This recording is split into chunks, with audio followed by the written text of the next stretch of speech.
On today's WD Creator Series, we'll take a look at media management and what it takes to stay on top of it in the field.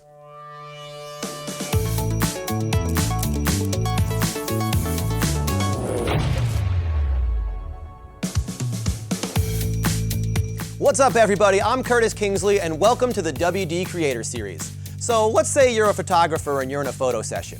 You take a few hundred or maybe even a few thousand shots. You go back to your desk and download them to your computer. Easy enough, right? But what if you're shooting a commercial or a movie? Your video files are going to be at least 10 times bigger. On top of that, your shoot is on location, and you need to organize shots so that the producers and directors can see them periodically throughout the day. To manage all that media, you need a good DIT, or digital imaging technician. To see just how he does it, we went behind the scenes of a commercial shoot and spent some time with the DIT. Let's take a look.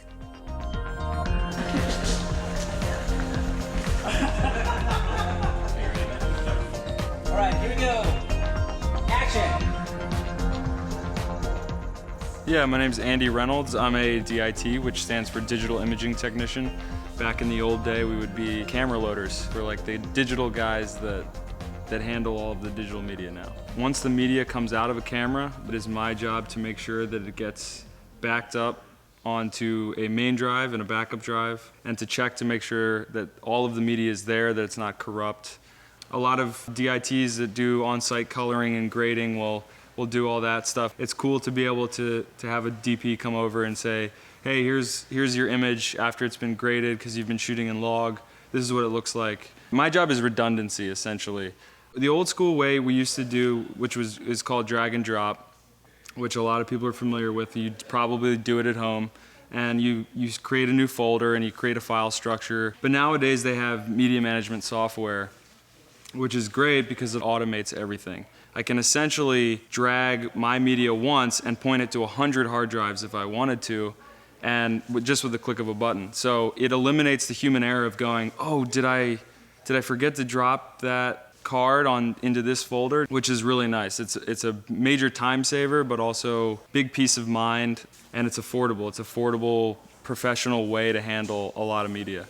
RAID drives are great because they can allow you to back up all your media with only one enclosure. As a media manager, our preference is to do RAID 1 or higher, because we know that we're getting all of the data onto that one drive and then a mirrored duplicate of all of that data onto that second drive.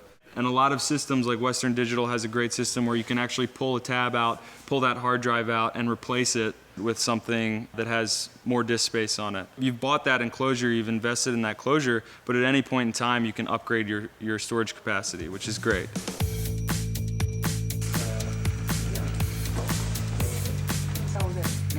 Moving on. On a typical shoot, we have about 2 hard drives. Terabytes can vary. Generally speaking, for specs for hard drive, it's better to get a 7200 RPM drive. It's a faster spinning rotational drive. And really, nowadays, your offload is only going to be as fast as your drive.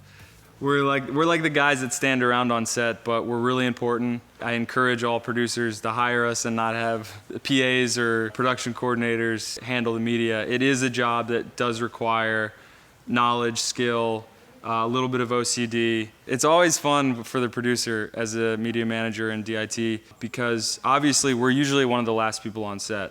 Generally at the end of the day, I'm sitting here when everyone else has gone home and I'm watching a little bar tell me how much time is left.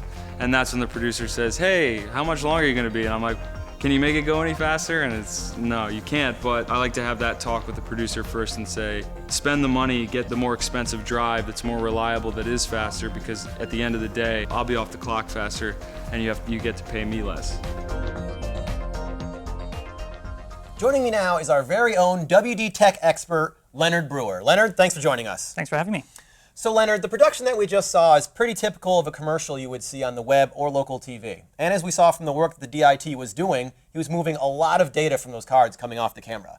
What kind of storage would you need to move that much data? Well, like you said, it's very typical of a commercial shoot, and it's not unusual for them to rack a terabyte or more of media by the end of the day. Yeah, I imagine that redundancy is key, especially in the field. What would a DIT have on set? They would use several different types of digital storage, maybe something small like a portable drive, easy to carry around, or they could use something like a desk-style unit, multi-bay, things like that. Now, I noticed that on the DIT's cart there was a battery backup unit. Why is that so important? Well, a hard drive is an electronic device, and like all electronic devices, you got to have good power. You don't want to be transferring information and all of a sudden lose power. You could damage the data, corrupt the partition, lose all that you've just worked on.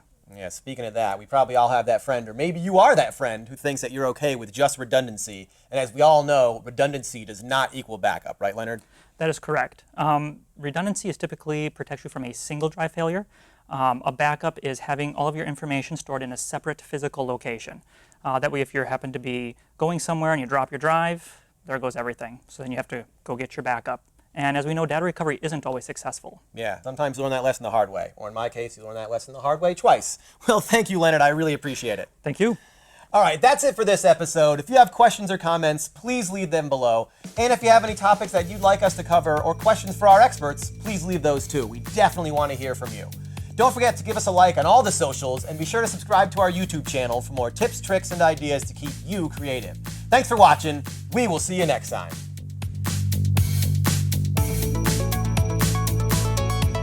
Want to know more about the products we talked about on this show? Check them out at WD.com.